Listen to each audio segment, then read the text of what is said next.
Welcome back to Real Crime Stories, the podcast where we bring you crime stories from around the world. On November 23, 2022, at 2:11 a.m., a woman's scream shattered the stillness of the night.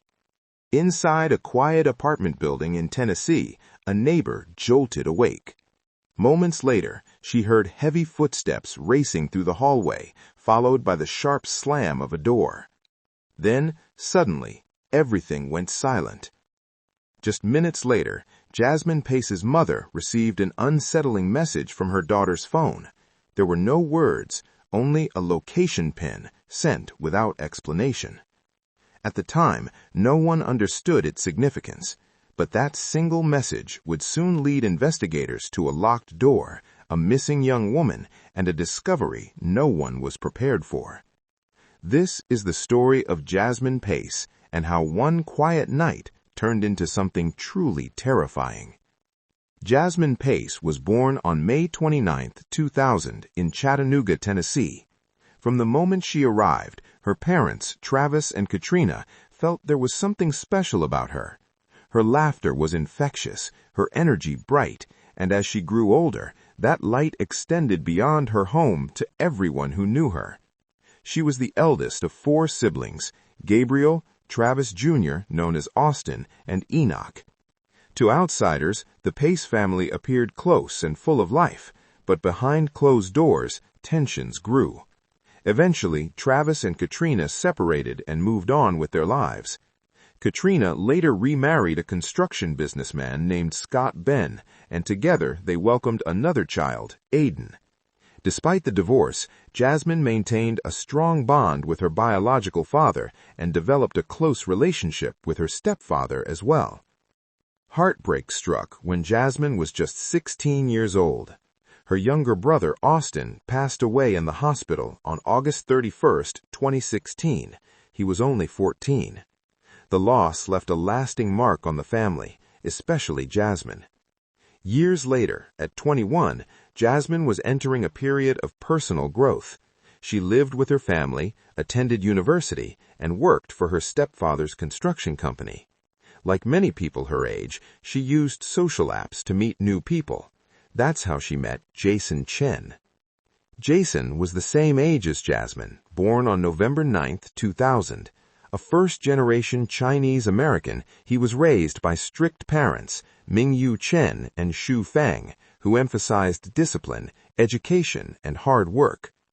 Jason graduated from Nolensville High School and studied computer science at the same university as Jasmine. Though often described as intelligent and quiet, Jason carried a troubling reputation.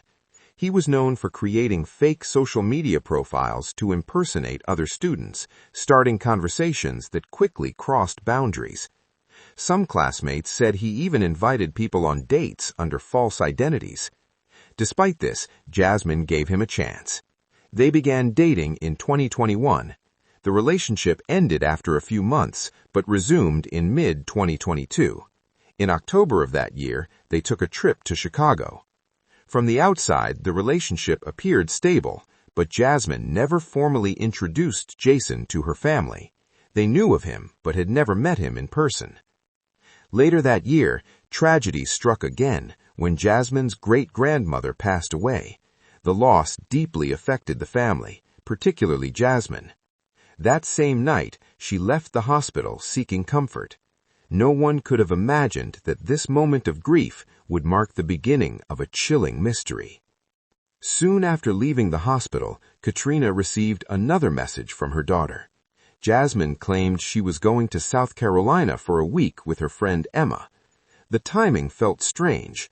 She would be missing both the funeral and Thanksgiving, events Jasmine had never skipped.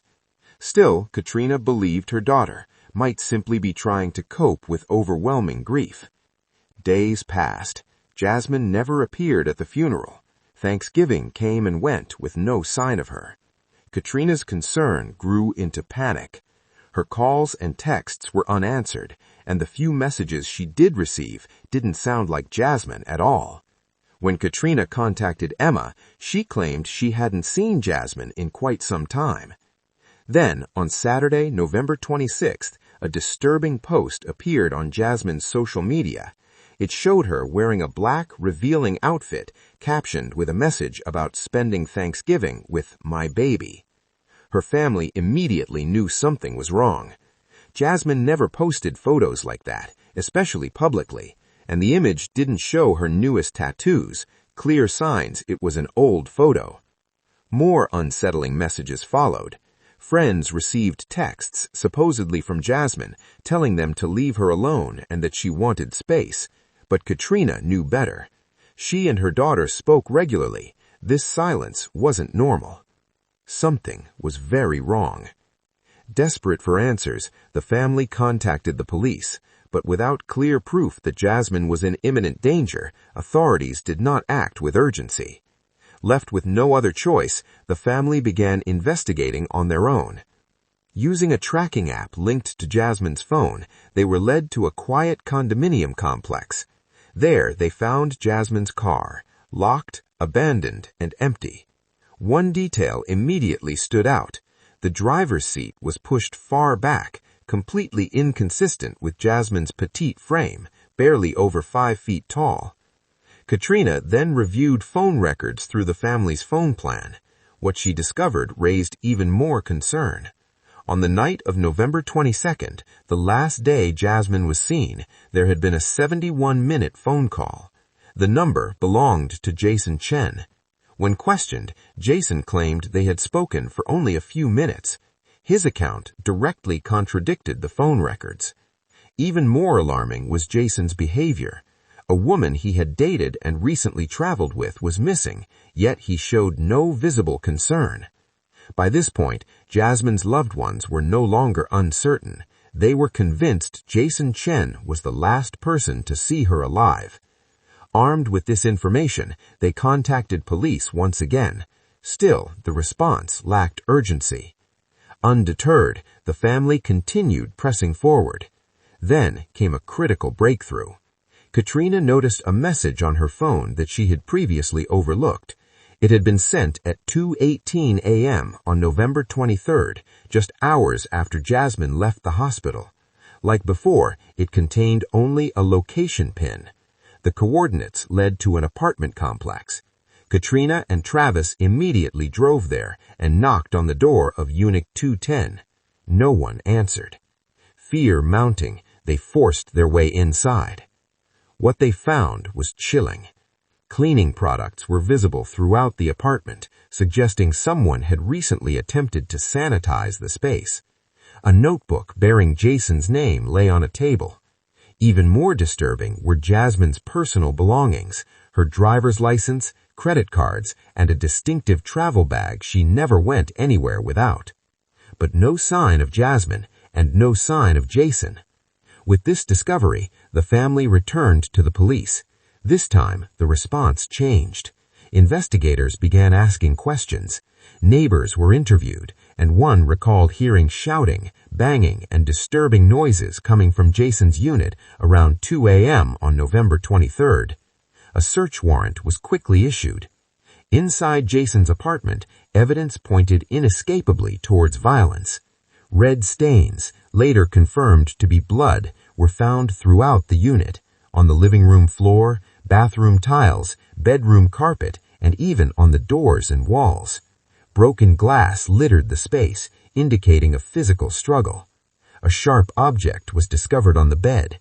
Furniture had been moved, and the mattress appeared to have been repositioned, possibly to conceal a large bloodstain underneath it. When investigators used luminol, the hallway lit up, revealing extensive cleaning attempts that had failed to erase the evidence. The search expanded beyond the apartment. In a nearby dumpster, police recovered a pair of white sneakers. They belonged to Jasmine.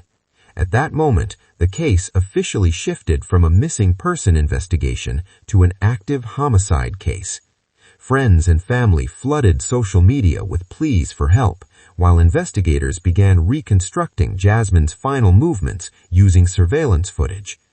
Cameras at Jason's apartment complex showed Jasmine's car entering the parking lot just before midnight on November 22nd, only minutes after she was last seen by her family. Additional footage captured Jason going in and out of his apartment multiple times on November 23rd. Jasmine, however, was never seen leaving. Using footage from more than 100 city surveillance cameras, investigators tracked Jason's movements in the hours that followed. One clip showed a person in a white hoodie, believed to be Jason, dragging a large suitcase out of the building and loading it into Jasmine's car. Later, that same vehicle was recorded being driven to the location where Jasmine's parents would eventually find it abandoned.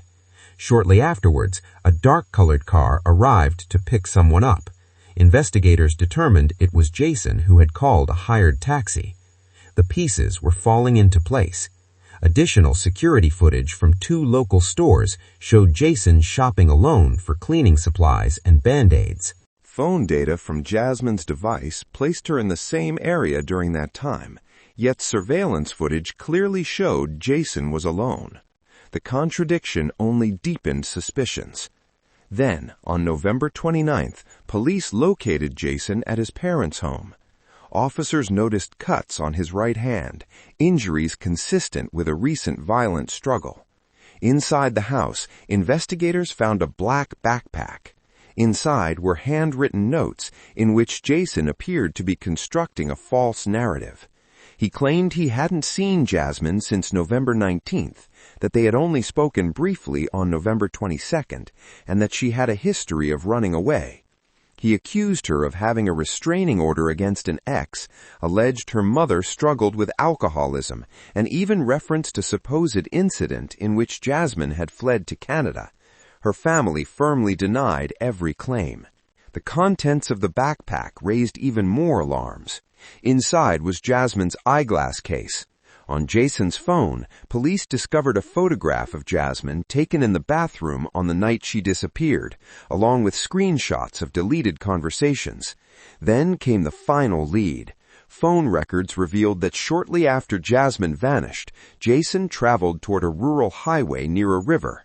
Authorities immediately focused their search in that area. On December 1st, 2022, police made a devastating discovery. A suitcase was found near the river. Inside was Jasmine Pace. The worst fears of her family were confirmed. Jasmine's body had been wrapped in black garbage bags. She was completely nude. Her right arm was bent unnaturally behind her back and bound. Both ankles were secured with handcuffs, one cuff attached to her right elbow. Her hip was fractured, suggesting she had been violently restrained, fought back, or attempted to escape. But nothing prepared investigators or her loved ones for what the autopsy would reveal. Jasmine had been stabbed at least 60 times. Most of the wounds were concentrated on the upper left side of her body. One knife had been left embedded in her chest. It was a frenzied, close-range attack, carried out with extreme violence. Jason Chen was arrested shortly after the discovery.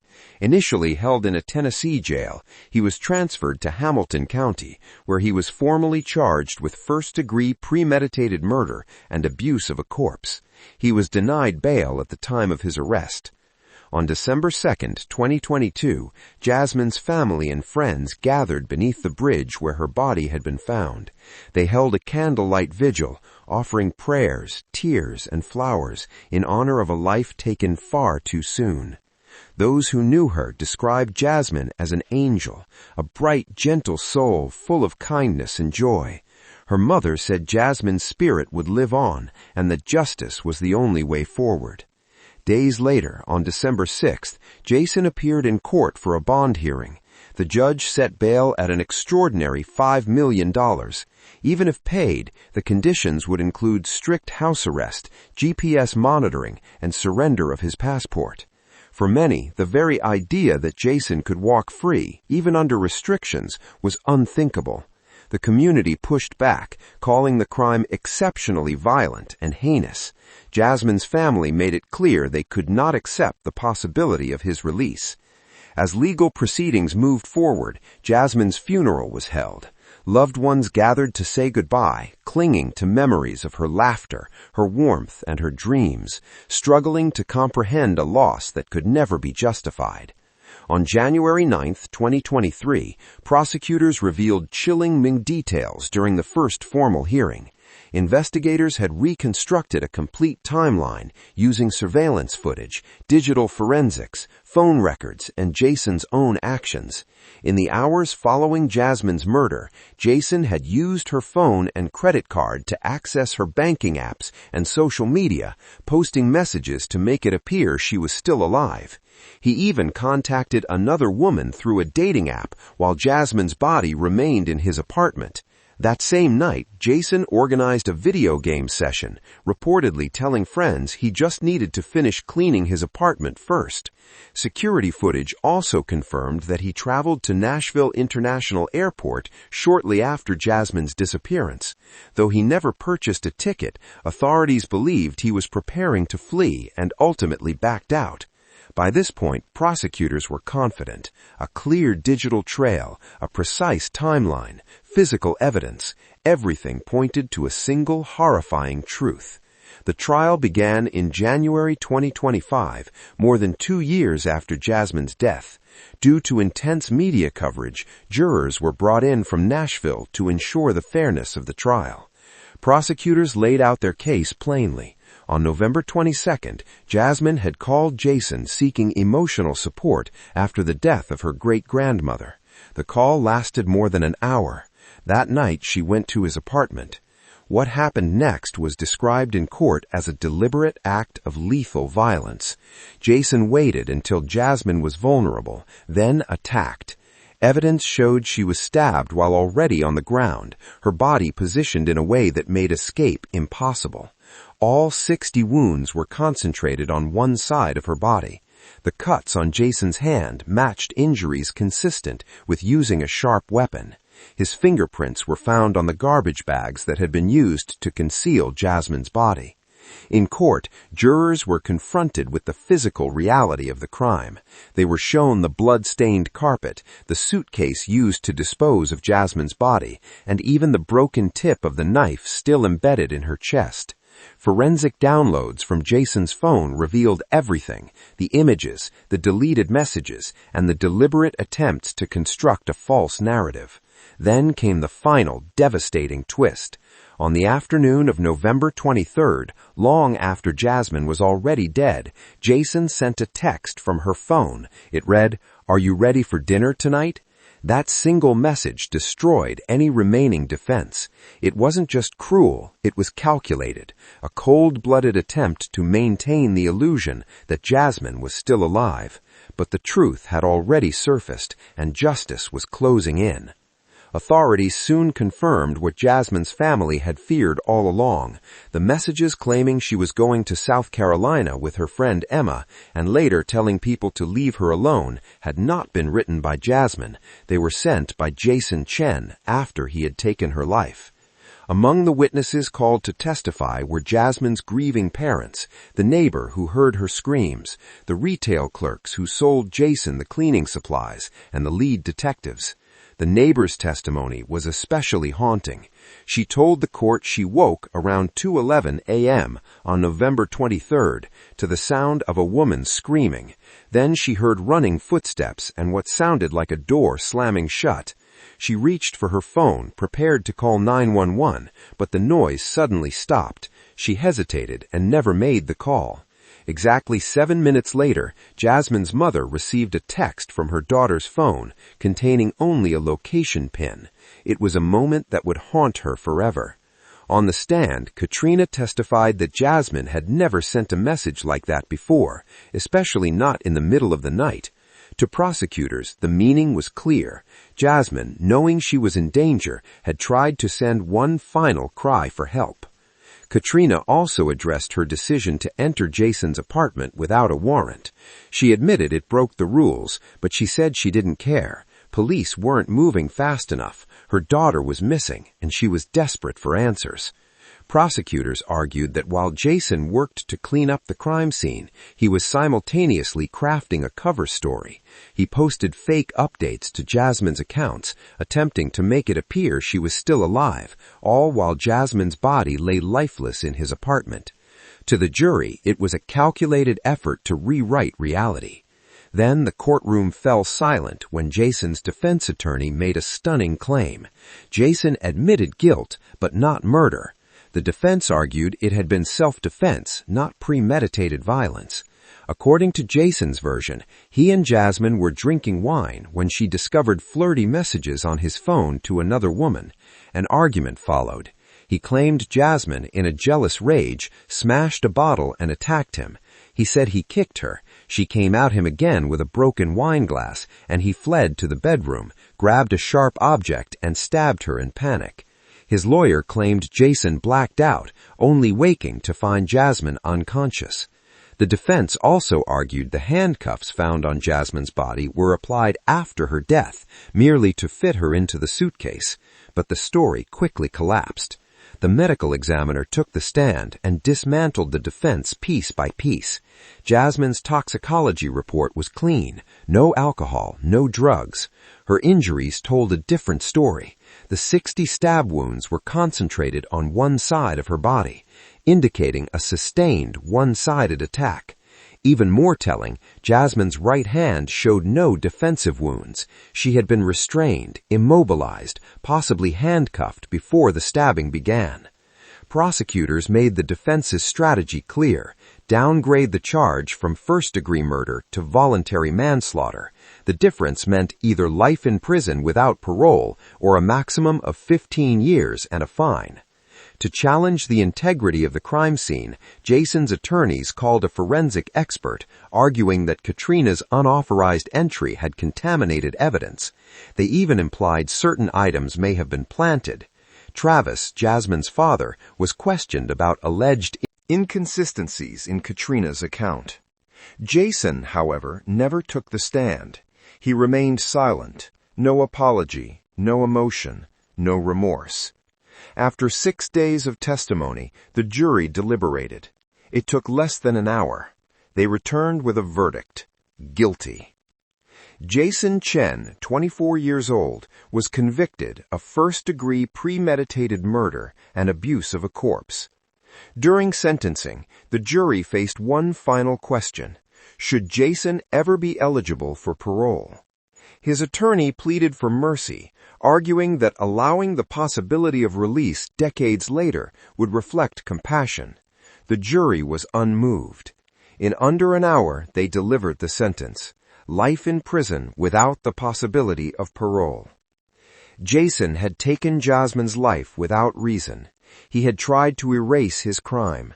But the digital trail, the texts, surveillance footage, purchases, and lies led investigators straight to the truth, and it allowed Jasmine's family to lay their daughter to rest and see her killer held accountable.